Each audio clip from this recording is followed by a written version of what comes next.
नमस्कार, live cities की night bulletin दिन भर बिहार में आपका स्वागत है। खबरों की शुरुआत करेंगे, लेकिन उससे पहले एक नजर डालते हैं आज की सुर्खियों पर। पीएम मोदी और सीएम नीतीश पर गरजे राहुल, तेजस्वी और अखिलेश यादव। राहुल के सामने मोदी जिंदाबाद के नारे, बीजेपी कार्यकर्ताओं ने दिखाए काले झंडे। नित्यानंद ने सीएम नीतीश को सबसे काबिल मुख्यमंत्री बताया। लाल टोपी देख जानवर भी भाग जाते हैं, जनता कैसे जुटेगी। शहनवाज हुसैन ने अखिलेश को घेरा। 1 सितंबर को पटना में बड़ा मार्च होगा, कांग्रेस ने दी जानकारी। पीएम को अपशब्द कहने पर धरने पर बैठे बीजेपी नेता। मोकामा में अनंत सिंह का रोड शो, ललन सिंह भी साथ में। उप मुख्यमंत्री को किसानों ने रोका, बिजली बिल की मनमानी से परेशान। 243 सीटों पर चिराग की तैयारी, एमपी अरुण भारती का बड़ा बयान। पत्रकार राजदेव हत्याकांड में 3 दोषी, कोर्ट 10 सितंबर को सुनाएगी सजा। अब खबरें विस्तार से। वोटर अधिकार यात्रा की शुरुआत सारण से हुई, जहां कांग्रेस नेता राहुल गांधी और राजद नेता तेजस्वी यादव के साथ अब सपा के प्रमुख अखिलेश यादव भी शामिल हुए। आरा में जनसभा हुई, जहां सपा प्रमुख अखिलेश यादव ने राहुल गांधी की वोटर अधिकार यात्रा में शामिल हुए। इस दौरान उन्होंने बीजेपी पर हमला बोला। अखिलेश ने कहा कि इस बार बीजेपी की हार लिखेगा बिहार। अवध में हारे बिहार की जनता उन्हें अब मगध में भी हराएगी। वहीं राहुल गांधी ने भी नरेंद्र मोदी सरकार पर कई आरोप लगाए। महाराष्ट्र, हरियाणा और लोकसभा में चुनाव चोरी किया गया, मगर बिहार में एक भी वोट चोरी नहीं होने देंगे। इधर तेजस्वी यादव ने कहा कि बिहार के लिए स्पेशल पैकेज की घोषणा करते हुए बोली लगाई गई थी, मगर आज तक वो पैकेज नहीं मिला। मोदी के वादे कागज के नाव और जहाज की तरह है। छपरा से आरा तक राहुल, तेजस्वी, अखिलेश समेत इंडिया गठबंधन के बड़े नेताओं के साथ रोहिणी आचार्य भी मौजूद रहे। भोजपुर के आरा में वोटर अधिकार यात्रा के दौरान राहुल गांधी और तेजस्वी यादव भारी विरोध का सामना करना पड़ा। जैसे ही रोड शो आरा शहर में घुसा, बीजेपी कार्यकर्ताओं ने नारेबाजी शुरू कर दी और राहुल गांधी को काला कपड़ा दिखाकर विरोध जताया। इस दौरान बीजेपी कार्यकर्ताओं ने नरेंद्र मोदी जिंदाबाद के भी नारे लगाए। इस दौरान राहुल गांधी के विरोध कर रहे बीजेपी कार्यकर्ताओं को फ्लाइंग किस देकर आगे निकल गए।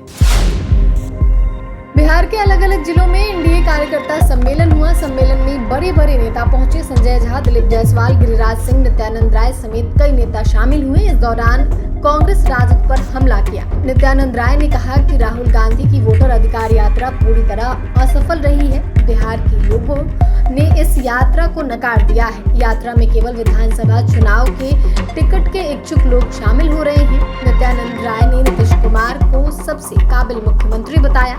उन्होंने बिहार सरकार की नई योजनाओं का जिक्र किया, जिसमें परिवार की एक महिला को रोजगार के लिए पहली किस्त 10,000 रुपए देने की योजना शामिल है। नीतीश कुमार के नेतृत्व में बिहार में एनडीए की सरकार बनेगी। उन्होंने बताया कि सीतामढ़ी में सीता मंदिर का निर्माण होगा, जिससे शहर की पहचान विश्व स्तर पर होगी।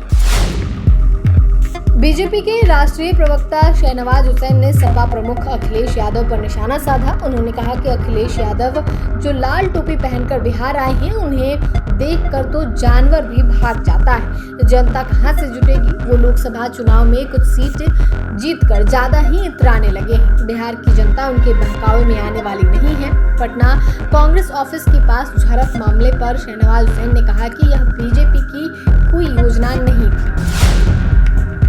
1 सितंबर को सुबह 10:50 से पदयात्रा शुरू होगी। सबसे पहले महात्मा गांधी को माल्यार्पण किया जाएगा। समापन कार्यक्रम का नाम गांधी से अंबेडकर रखा गया है। बिहार प्रभारी कृष्णा अल्लावरू ने कहा कि इस यात्रा का अगला चरण अब पटना में एक बड़ा मार्च होगा। इस यात्रा के माध्यम से इंडिया गठबंधन, राहुल गांधी, तेजस्वी बिहार की जनता को यह बताना चाह रहे हैं कि जो वोट चोरी से सरकार बनती है, वह कभी भी जनता की सेवा नहीं करेगी, जनता का काम नहीं करेगी। जनता ने उनकी बोली की गोली समझ ली है। मोदी जी जानते हैं कि अगर जनता वोट नहीं देगी तो वोट चोरी करके चुनाव जीत जाएंगे। बिहार में नीतीश जी नहीं बल्कि बीजेपी का राज है। दिन दहाड़े क्राइम बढ़ रहा है। क्रिमिनल मंत्रिमंडल में बैठा हुआ है। जीवेश मिश्रा से आज तक इस्तीफा नहीं मांगा गया। दरभंगा में कांग्रेस नेता राहुल गांधी के मंच से पीएम मोदी को गाली देने के बाद बिहार की सियासत गर्मा गई है। इसे लेकर बीजेपी नेताओं का प्रदर्शन जारी है। बेगूसराय में बीजेपी नेताओं ने कांग्रेस दफ्तर में घुसकर प्रदर्शन किया। वहीं पटना के गांधी मैदान में बीजेपी के सांसद, विधायक समेत कई बड़े नेता मौन धरना पर बैठे। पटना में राहुल गांधी और तेजस्वी यादव के खिलाफ कई जगहों पर बड़े पोस्टर लगाए गए। बीजेपी नेताओं ने राहुल गांधी और तेजस्वी यादव पर तीखा हमला बोला। पार्टी नेताओं का कहना है कि न केवल एक मां का अपमान हुआ है, बल्कि पूरे देश की संस्कृति और सभ्यता का अपमान हुआ है। बीजेपी की मांग है कि राहुल गांधी और तेजस्वी यादव को अविलंब माफी मांगनी होगी, वरना आंदोलन और तेज किया जाएगा। पूर्व विधायक अनंत सिंह 3 करोड़ की लैंड क्रूजर से मोकामा में रोड शो किया। उनके काफिले में 100 से ज्यादा गाड़ियां शामिल थी। रोड शो पटना के बाढ़ के सबनीमा गांव से शुरू होकर बरहिया तक चला। उनके साथ केंद्रीय मंत्री और जेडीयू नेता ललन सिंह भी मौजूद रहे। मोकामा में रोड शो के दौरान अनंत सिंह और ललन सिंह ने गाड़ी से उतरकर लोगों से मुलाकात की और उनका अभिवादन किया। इससे पहले बाढ़ में बाहुबली और केंद्रीय मंत्री के स्वागत में जेसीबी से फूल बरसाए गए। ढोल बाजे के साथ दोनों नेताओं का स्वागत किया गया। अनंत सिंह और ललन सिंह ने गाड़ी से उतरकर लोगों का अभिवादन किया। ललन सिंह अनंत सिंह के पटना वाले आवास पर पहुंचे। वहां अनंत सिंह ने ललन सिंह के लिए अपनी नई कार का दरवाजा खोला और खुद पीछे वाली सीट पर बैठकर मोकामा के लिए निकल गए।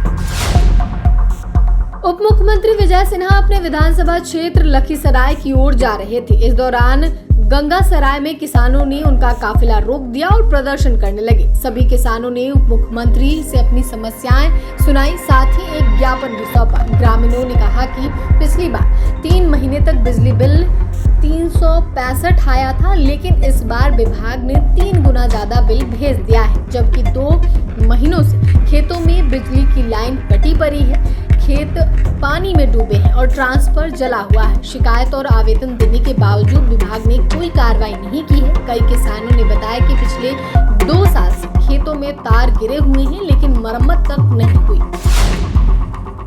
लोजपा रामविलास के सांसद अरुण भारती और प्रदेश अध्यक्ष राजू तिवारी ने पटना में प्रेस कॉन्फ्रेंस किया। इस दौरान दोनों नेताओं ने नव संकल्प महासभा को लेकर जानकारी दी। अरुण भारती ने बताया कि नव संकल्प महासभा की शुरुआत आरा से हुई थी। अब 4 सितंबर को सुबह 11 बजे मुजफ्फरपुर में इसका आयोजन होगा। राष्ट्रीय अध्यक्ष चिराग पासवान जनता को संबोधित करेंगे। इस दौरान वे बिहार फर्स्ट, बिहारी फर्स्ट और विकसित बिहार की रूपरेखा पर अपनी योजना और रणनीति सामने रखेंगे। 243 विधानसभा सीटों पर चुनाव लड़ने की तैयारी को लेकर अरुण भारती ने कहा कि पार्टी सभी सीटों पर मजबूती से तैयारी कर रही है। हालांकि अंतिम फैसला एनडीए के घटक दलों के बीच सहमति बनने पर लिया जाएगा। सीट शेयरिंग को लेकर उन्होंने कहा कि 5 घटक दलों के बीच सामान्यजनक समझौता होना चाहिए। समानता नहीं होने पर यह गठबंधन के लिए सही नहीं होगा।